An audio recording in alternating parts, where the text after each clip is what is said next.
எங்களுடைய யூடியூப் சேனலுடன் இணைந்திருக்கின்ற அனைவருக்கும் வணக்கம். நாங்கள் இன்றைய தினத்தில் இலங்கையில் ஓய்வூதியம் பெறுபவர்கள் தொடர்பான சில முக்கியமான தகவல்களை பார்க்க இருக்கின்றோம். நாங்கள் ஏற்கனவே இலங்கையில் ஓய்வூதியம் நலன்கள் சம்பந்தமான பல வீடியோ தகவல்களை எங்களுடைய சேனலில் அப்லோட் செய்திருக்கின்றோம். நீங்கள் அவற்றை எங்களுடைய பிளேலிஸ்ட் ஊடாக பார்க்கக்கூடியதாக இருக்கும்.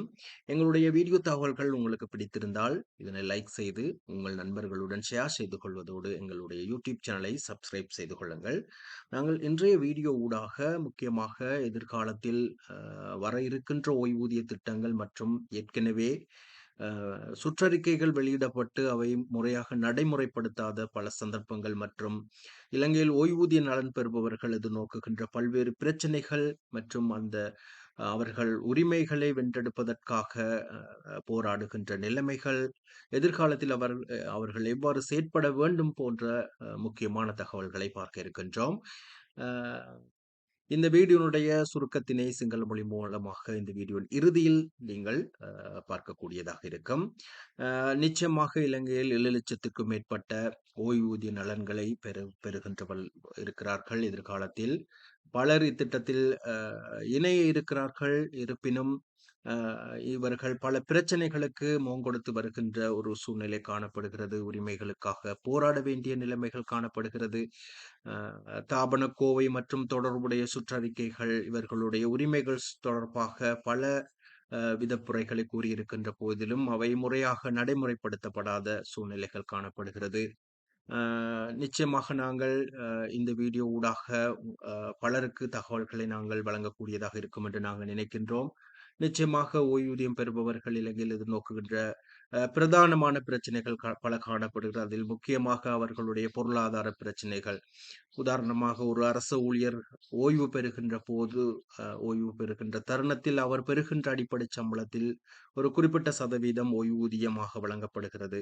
இருப்பினும் பிற்காலத்தில் நாட்டில் நிலவுகின்ற பொருளாதார நிலைமைகள் மற்றும் பணவீக்க நிலைமைகள் கவனத்தில் கொள்ளப்பட்டு அந்த கொடுப்பனவுகள் முறையாக மறுசீரமைக்கப்படாததன் காரணமாக இலங்கையில் வாழ்கின்ற பல லட்சக்கணக்கான ஓய்வூதிய நலன் பெறுபவர்கள் பொருளாதார பிரச்சனைகளுக்கு முகம் கொடுத்து வருகிறார்கள். மேலும் ஓய்வூதியம் வழங்கப்படுகின்ற போது அவர்கள் ஓய்வு பெற்ற திகதியிலிருந்து பல வருடங்கள் காத்திருக்க வேண்டிய சூழ்நிலைகளும் சில ஓய்வூதியம் பெறுபவர்களுக்கு காணப்படுகிறது. அவை முறையாக அப்டேட் செய்யப்பட்டு உடனுக்குடன் வழங்கப்படாத சூழல் காணப்படுகிறது. அதாவது சில பிரச்சனைகளினால் அவர்களுடைய ஓய்வூதிய நலன்கள் குறிப்பிட்ட சிலருக்கு காலதாமதம் ஏற்பட்டு வருகிறது. இவ்வாறாக பல முக்கிய பிரச்சனைகளை அவர்கள் சமூக ரீதியாகவும் பொருளாதார ரீதியாகவும் எதிர்நோக்கி வருகிறார்கள்.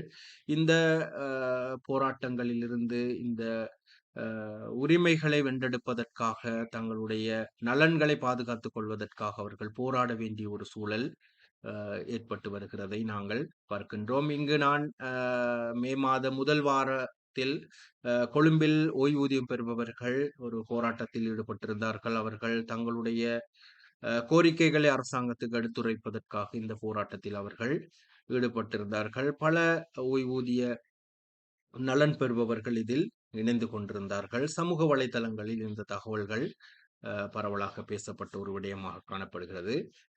அடுத்ததாக நாங்கள் ஏற்கனவே 2016 3 என்ற சுற்றறிக்கை முறையாக அமுல்படுத்தப்படாததன் காரணமாக பல ஓய்வூதிய நலன் பெறுபவர்கள் பாதிக்கப்பட்டார்கள். இவர்கள் அரசாங்கத்துக்கு இவற்றை முறையாக எடுத்துரைத்த போதிலும் அவை முறையாக நடைமுறைப்படுத்தாததன் காரணமாக அவர்கள் நீதிமன்றத்தை நாடியிருந்தார்கள். இந்த வழக்கு தற்போது நிலுவையில் இருப்பதாக கூறப்படுகிறது. எனவே இதன் மூலமாக அதாவது ஓய்வூதியம் பெறுபவர்கள் தங்களுடைய நலன்களை பெறுவதற்காக சட்டத்தை நாட வேண்டிய ஒரு சூழலும் காணப்படும். புதிய அரசாங்கத்தினுடைய 2025 10ஆம் இலக்க சுற்றறிக்கையில் ஓய்வூதிய நலன்கள் சம்பந்தமாக சில விடயங்கள் கூறப்பட்டிருக்கிறது. இது எதிர்காலத்தில் ஓய்வூதியம் பெற இருக்கிறவர்களுக்கு மிகவும் பயனுள்ளதாக அமையும் என பலர் கருத்து கூறி வருகிறார்கள். இதனை பார்ப்போமாக இருந்தால் தற்போதைய நிலையில் தற்போதைய திகதியில் ஒருவர் ஓய்வு பெற்றாலும் அவருக்கு 2027 1/1 காணப்படுகின்ற சம்பளத்தின் அடிப்படையில் அவருக்கு ஓய்வூதியம் கணிக்கப்பட்டு வழங்கப்படும் என கூறப்பட்டு வருகிறது. சம்பளம் 3 கட்டங்களாக வழங்கப்பட்டாலும் அதிகரிக்கப்பட்டாலும் ஓய்வூதிய தொகையானது ஓய்வூதிய கணிப்பானது அவருடைய 3வது கட்டத்தில் அவர் பெற இருக்கின்ற சம்பளத்தின் அடிப்படையில் கணிக்கப்படும் என கூறியிருக்கிறார்கள். இது நிச்சயமாக எதிர்கால நலன் ஓய்வூதியம் பெற இருக்கிறவர்களுக்கு பயனுள்ளதாக இருக்கும் என எதிர்பார்க்கப்படுகிறது.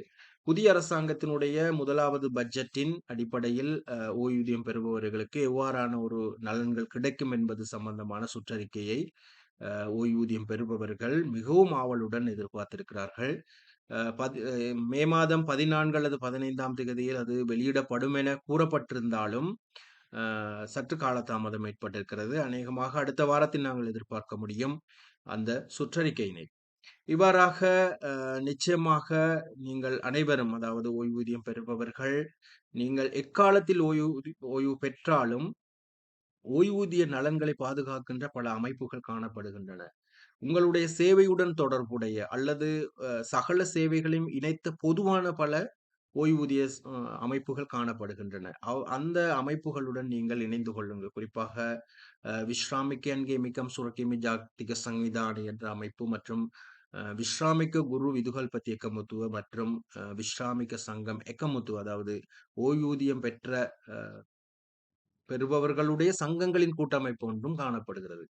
இவற்றின் ஊடாக நீங்கள் ஒன்றிணைந்து செயற்படுவதன் மூலம் உங்களுடைய உரிமைகளை நீங்கள் வென்றெடுக்கக்கூடியதாக இருக்கும் என எதிர்பார்க்கின்றேன். அதாவது அரசாங்கங்களுடைய அதாவது பல விடயங்கள் கூறப்பட்டிருந்தாலும் அவற்றை முறையாக நடைமுறைப்படுத்தாத ஒரு சூழல் காரணமாக இந்த ஓய்வூதியம் பெறுபவர்கள் பிரச்சனைகளுக்கு முகம் கொடுத்து வருகிறார்கள்.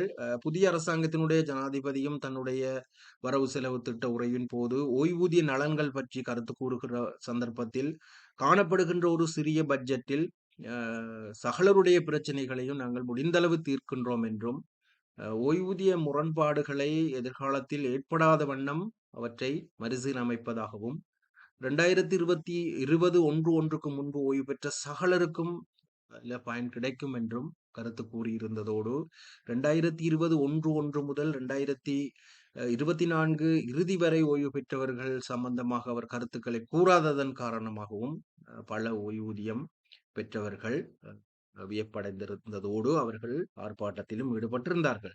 எனவே இரு வகையான சுற்றறிக்கைகள் நீங்கள் எதிர்பார்க்கலாம்.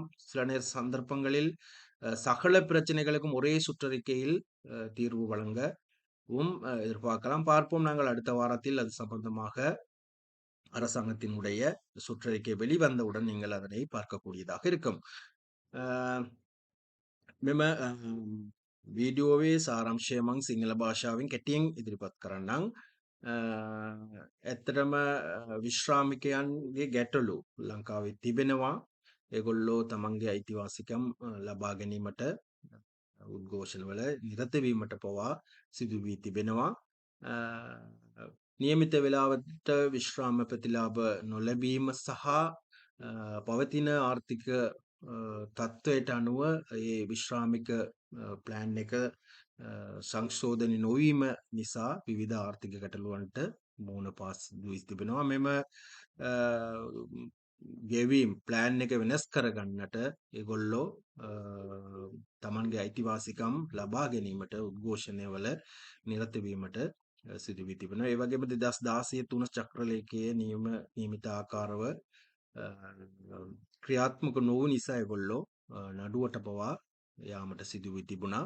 ඒ වගේම 2025 දාය චක්‍රලේඛය අනුව රාජ්‍ය සේවකයෙක් මේ දිනවල, ඒ කියන්නේ පවතින දිනයේ ඒගොල්ලෝ විශ්‍රාම ගියත් 2027 එක බේසික් එකට අනුව ඒගොල්ලන්ගේ විශ්‍රාම ප්ලෑන් එක සකස් කරන බව නව රජය පවසනවා.